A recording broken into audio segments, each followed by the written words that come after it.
Masih di Sapa Indonesia Malam bersama saya Friska Clarissa. Roy Suryo CS mendatangi Komnas HAM Rabu siang. Audiensi selama 1,5 jam itu berlangsung tertutup. Kedatangan ketiga tersangka kasus fitnah ijazah palsu Jokowi ini diterima langsung sejumlah pimpinan Komnas HAM. Bersama tim kuasa hukumnya, Roy Suryo CS menyampaikan dugaan pelanggaran HAM berupa diskriminasi dan kriminalisasi selama proses hukum yang dijalani dalam kasus dugaan ijazah palsu. Pihak Roy juga mengklaim tak diberi ruang untuk menghadirkan saksi dan ahli. Selain itu mereka juga menilai perkara ijazah palsu ini melanggar prosedur.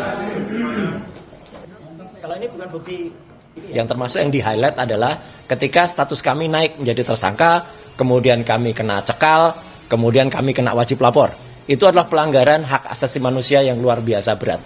Ya. Dan kami tadi menyampaikan bahwa ini buktinya, kalau kami itu ketika melakukan penelitian, itu adalah resmi diminta oleh TPUA waktu itu, selaku saksi, ya, selaku ahli. Dan saksi atau ahli itu berdasarkan Undang-Undang Perlindungan Saksi dan Korban, itu memang tidak boleh tersangkakan gitu, apalagi dilakukan. Untuk membahas adanya dugaan kriminalisasi dalam proses hukum kasus dugaan fitnah ijazah Jokowi, saat ini kita langsung bergabung dengan Rismon Sianipar yang merupakan salah satu tersangka dugaan fitnah ijazah Jokowi melalui sambungan Zoom, dan di studio juga sudah hadir Maria Semar selaku Ketua Umum Rampai Nusantara. Selamat malam Bung Rismon juga Bung Semar. Malam Friska. Selamat malam Mbak. Selamat malam Bang. Halo. Semar. Halo Bang Rismon. Saya ke Bang Rismon dulu. Jadi sebenarnya yang dianggap pelanggar HAM yang dianggap oleh Bung Rismon, Bung Roy juga Dr. Tifa itu apa sih? Ya, sebelum ke situ ya kami perlu jelaskan tadi ada informasi sangat penting dari Ketua Komnas HAM saat ini Ibu Anis Hidayah ya, yang mengatakan bahwa pada 2 gelar perkara khusus, yang pertama dilakukan di Mabes Polri maupun yang kedua di Polda Metro Jaya, mereka tidak hadir. Jadi keterlibatan mereka pada 2 gelar perkara khusus itu tidak ada sama sekali. Jadi mencatut ya, baik Mabes Polri maupun Polda Metro Jaya itu mencatut sengaja nama Komnas HAM seolah-olah hak-hak asasi kami sebagai peneliti itu sudah terpenuhi pada 2 gelar perkara khusus tersebut. Ini info yang sangat menyakitkan hati kami ya. Bagaimana kepolisian, Mabes Polri dan Polda Metro Jaya sengaja mencatut nama Komnas HAM padahal mereka tidak hadir. Itu info A1 langsung dari Ibu Anis Hidayah ya sebagai Ketua Komnas HAM. Yang kedua, apa yang kami laporkan adalah bagaimana relasi kuasa yang terjadi pada pertemuan ya Bang Egy Sujana pada 8 Januari di Solo. Itu bisa Pak Jokowi sebagai pelapor memerintahkan kepolisian ya dalam hal ini di Reskrimum Polda Metro Jaya langsung ada di sana, yaitu Kombes Iman Imanuddin dan orang yang memeriksa kami yaitu Kepala Unit Kamnek 5 Ibtu Rosadi ada di sana, langsung diperintah-perintah seperti itu. Terus di mana? Ini kan penyidikan ini sangat bias. Joko Widodo sebagai pelapor itu masih punya kendali penuh pada kepolisian. Inilah makanya kami ingin mengajukan ya bahwa ya hasil forensik Polri layak diragukan. Sangat layak diragukan karena relasi kuasa tersebut. Ya, oleh karena itu kami ingin lab for luar negeri agar tidak bisa diintervensi. Ada di Singapura, ada di Jepang, ada di Korea Selatan, ada di Australia. Jadi Anda meragukan hasil dari lapor Polri tadi, menganggap kalau Bung Rismon ada relasi kuasa, termasuk juga ada temuan kalau dari informasi yang didapatkan Bung Rismon tidak ada Komnas HAM pada saat gelar perkara khusus. Silakan Bung Semar. Ya, pertama saya mau respon begini ya, kalau dianggap Pak Jokowi itu memiliki kendali terhadap kepolisian, mungkin Bang Rismon dan kawan-kawan nggak cuma belakangan ini jadi tersangka, dari awal juga sudah bisa jadi tersangka. Dan sekarang juga udah dilakukan penahanan ya. Karena memang kita lihat sejak awal kan on the track ya, kepolisian sudah cukup profesional dan proporsional dalam menangani perkara ini yang sudah menjadi perhatian publik. Jadi kan sekarang Roy Suryo dan kawan-kawan termasuk Bang Rismon itu mencoba untuk melakukan perjuangan membela dirinya ke Komnas HAM dan lain sebagainya, silakan saja, itu haknya ya. Tapi kan sejak awal kita semua tahu, sejak awal justru yang menantang-nantang itu kan Roy Suryo dan kawan-kawan untuk dibawa ke proses hukum, untuk dilaporkan dan lain sebagainya. Itu jejak digital yang tidak bisa dihapus.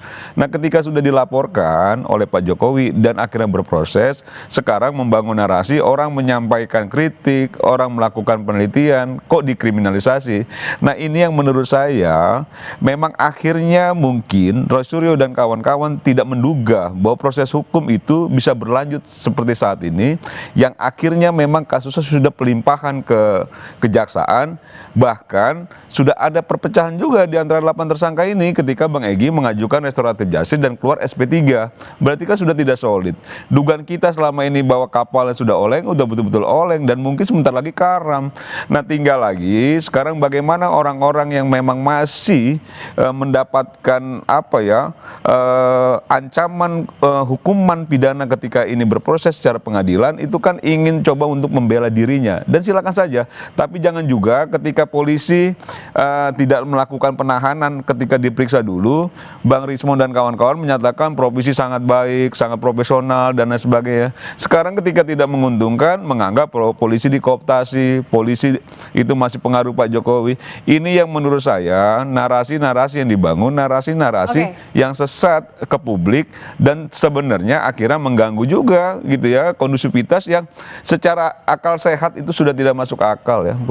Bung Rismon tadi meragukan adanya relasi kuasa dalam proses restoratif justice-nya Bang Egy dan juga Bang Damai. Tapi untuk kasus yang klaster Anda yang dilimpahkan ke kejaksaan, Anda melihat prosesnya sudah sesuai dengan jalurnya, sudah on the track atau tidak? Sesaat lagi di Sapa Indonesia Malam kita bahas. Masih bergabung Rizwan Sianipar, salah satu tersangka dugaan fitnah ijazah Jokowi, dan juga Mardiansyah Semar selaku Ketua Umum Rampai Nusantara. Bung Rizwan, kalau dalam kasus Anda yang masih bergulir sekarang di kejaksaan, itu sudah sesuai dengan hak asasi belum? Iya, itu juga yang bagian dari yang kami laporkan tadi ke Komnas HAM, bahwa ya bagi kami pelimpahan berkas ke kejaksaan itu terlalu prematur, karena Kenapa? sempat Polda Metro Jaya menjanjikan kepada kami bahwa ahli kami dan saksi ada charge kami itu diperiksa dulu, begitu loh. Karena kita pertanyakan bagaimana mungkin ini terkait dengan manipulasi digital yang dituduhkan kepada kami, itu kan dituduhkan hanya karena 5 ahli yang diperiksa oleh Polda Metro Jaya. Sementara kami juga memiliki 5 ahli untuk men-challenge itu. Ya, seperti Profesor Dr. Tono Saksono, seperti Profesor Henry Subiakto, Dr. Rido Ramdhani, belum juga dengan Dr.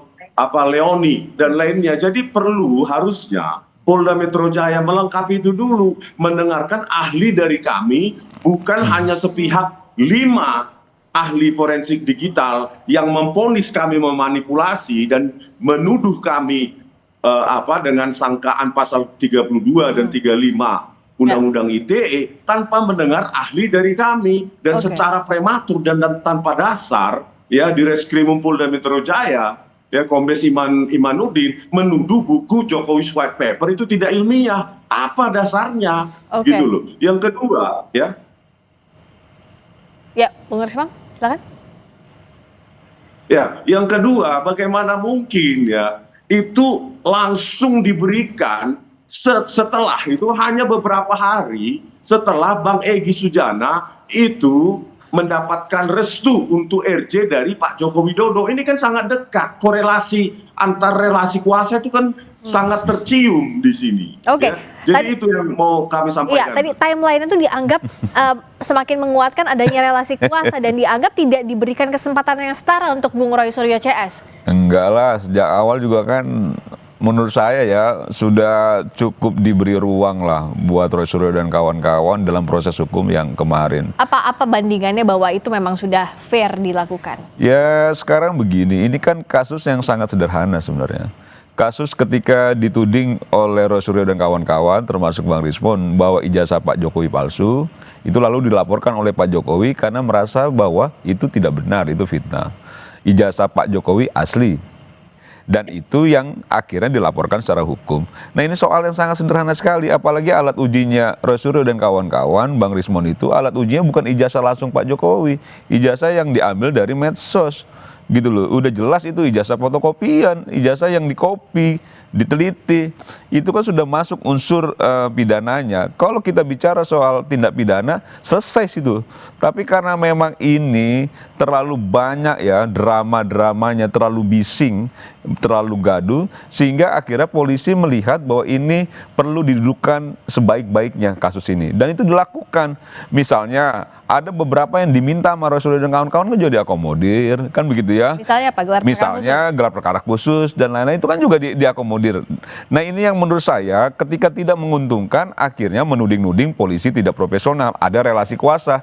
Pak Jokowi kalau memang dianggap punya kekuasaan penuh terhadap kepolisian pada saat ini yang beliau sudah pensiun ya, sudah tidak lagi menjabat, mungkin itu bisa dibuktikan bahwa tersangkanya nggak baru kemarin dari awal. Pilih-pilih Bang Risman kalau ada yang dianggap tidak menguntungkan, dianggapnya itu nggak fair, seperti yang ditudingkan oleh Bung Semar tadi. Ya, saya mau menanggapi ya bahwa ini kasus ringan, kasus sepele, ini kasus susah, kasus rumit. Kenapa? Bagaimana ya? Kenapa? Manipulasi digital itu kan harus ditentukan, dibuat secara spesifik mana yang kami manipulasi. Bagaimana metode kami disebutkan itu manipulasi? Ini kan perlu pandangan dua ahli ya, baik dari pihak Pak Jokowi atau pihak Polri maupun pihak kami. Ini bukan masalah sepele, Bang Semar. Ya, Anda mungkin nggak paham bidang ini. Bagaimana nggak sepele? Kalian mengklaim bahwa melakukan penelitian secara ilmiah, tapi alat ujinya aja alat uji bukan milik Pak Jokowi. Bukan ijazah yang memang dipegang Pak Jokowi, tapi dari medsos. Dari mana, akal sehat mana yang bisa meyakini bahwa itu ilmiah, Bang? Dari mana, Bang? Oke, Bang gitu Rismon dilanjutkan, Bang Rismon. Bagaimana Abang bilang ini nggak sepele gitu loh? Kalau alat uji Abang itu ijazahnya Pak Jokowi ya diizinkan untuk diteliti dan akhirnya hasilnya itu memang dicurigai itu palsu, itu boleh Abang bicara palsu. Dijawab dulu Bang Rismon, silakan. Ini fotokopian yang Abang jadi alat uji. Silakan Bang Rismon, dijawab. Gitu loh. Ya, ini karena di studio jadi gampang memotongnya ya. Silakan, jadi begini ya, Anda kan nggak paham bidang digital image processing. Ya. Yang kami ajukan adalah ahli-ahli di bidang itu. Apakah di dalam video-video YouTube saya maupun di yang tertulis, mau ahli apapun Bang, alat ujinya harus benar gitu loh. Jawab itu dulu, Bang Rismon. Tidak ilmiah dan mana yang salah. Dan ahli-ahli kami akan membantah itu. Oleh karena itu, ini sepihak dituduhkan kepada kami melakukan manipulasi digital karena hanya mendengar pihak yang menyatakan kami memanipulasi. Sementara pihak yang mengatakan kami melakukan dengan metode ilmiah yang sangat baku dalam digital image processing itu tidak didengarkan. Begitu loh. Di situ pentingnya. Yang kedua, ya, masalah perpecahan. Siapa bilang pecah? Justru Pak Jokowi memecah. Sebelumnya mengatakan bahwa ini akan secara bermartabat diselesaikan di persidangan. Tetapi kenapa itu diberikan restoratif justice dan SP3 hanya 2 orang? Itu kan sengaja pemecahan belahan itu. Ya karena itu mengajukan Bang, restoratif justice itu kesepakatan dua pihak gitu loh. Oke. Yang ketiga, kenapa sekarang ya beberapa atau sejumlah yang relawan Jokowi atau pro Jokowi itu menggoda ya, secara verbal untuk kami melakukan hal yang sama. Nggak usah Bang, nggak usah Bang, yang di pengadilan aja, nggak usah tergoda Bang. Di pengadilan. Iyalah, nggak usah lah. Kita pengen juga ngeliat Abang ditahan sama Roy Suryo dan kawan-kawan itu. Lanjutkan lu Bung Rismon. Memang ada ajakan, memang ada godaan untuk Bung Rismon damai. Abang jauh lebih nggak ilmiah, Abang tuh tong kosong nyari bunyinya. Terlalu berisik tapi nggak ada isi Bang. Saya bicara tentang ilmiah gitu. Ilmiah apa? Alat uji Abang fotokopian kok ilmiah? Dari mana akal sehatnya? Alat ujinya bukan ijazah Pak Jokowi, Abang klaim itu palsu.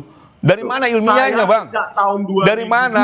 Dari sudah uploadan menulis Abang tentang ambil gitu IGN. loh. Anda Tapi belum Abang sudah pernah. berani melakukan Gitu loh. statement Tapi Anda ke publik berani bahwa itu menilai orang. palsu ilmiah dari mana? Oke. Rasionalitas kita keganggu Oke, dengan Abang oke. mengklaim penelitian Tadi sudah ilmiah. diberikan Dari kesempatan. mana itu? Oke, kalau dari Bung Kecuali Semar ijazah Pak bilangnya- Jokowi jadi Oke, dasar Abang Bung teliti. Semar bilang ini nggak Fotokopian ilmiah, tapi Abang kalau dari Bung teliti. Rismon ini menganggap Bagaimana harus dibuktikan ceritanya karena ilmiah? batu ujinya ilmiah. Terakhir Bung Rismon, Tong kosong artinya nyari apakah bunyinya kalau ini. dari Cuma pihak berisik Anda, tapi nggak ada isi. Oke, Bung Semar, dari Bung Rismon, apakah tetap akan lanjut ke pengadilan? Pengadilan Saja? lah kalau berani. Ini siapa ya menuduh saya tanpa isi ya? Iya. Anda pernah nulis jurnal nggak? Nulis saya. Nah, karyamu apa? Oke, Enggak. baik. Jangan dengan enteng Anda menuduh-nuduh. Tong kosong nyari Saya bunyinya, sejak Bang. tahun Abang 2002. terlalu berisik, Baik, tapi baik. mengklaim diri Abang peneliti ilmiah dan Nah, sebagai sekarang- alat uji Abang Itu aja sudah nggak ada di media. benar. Oke, sekarang- Gitu loh. Jadi Sekarang jangan kalau saling juga tuding Abang di sini- seakan-akan besar Oke, Bung sendiri Semar, gitu loh. Bung Rismon, Abang juga siapa kalau sekarang memang? saling tuding di sini pasti nggak akan selesai juga. Tapi Iya. tadi ditegaskan oleh Bung Rismon tidak ada damai, tapi akan lanjut ke pengadilan. Lanjut begitu ya? pengadilan gitu loh dan bersiap Baik. diri. Makanya Kalau jangan nanti menggoda-goda divonis jangan lagi menuding Oke. adanya Baik. ada yang dipengaruhi pengadilan segala Baik. macam sudah lah. Dari awal kan Oke. gagah berproses Baik. hukum, Baik, berproses Bung secara Rismon, hukum. baik juga Bung Gitu Semar. loh. Nanti kalau divonis di pengadilan harus Baik. juga diterima Sudah gitu loh. langsung saja nanti kita Jangan akan juga lihat akhirnya jadi disalahin proses semua. hukumnya Jangan masih pernah berlangsung. ngomong gitu loh. Kita sama-sama hormati proses hukum yang sekarang berlangsung. Iyalah. Terima kasih Bung Rismon, terima kasih Jangan juga Bung seolah-olah Semar. digoda, nggak ada Sampai yang jumpa goda. lagi kita lihat perkembangan kasusnya.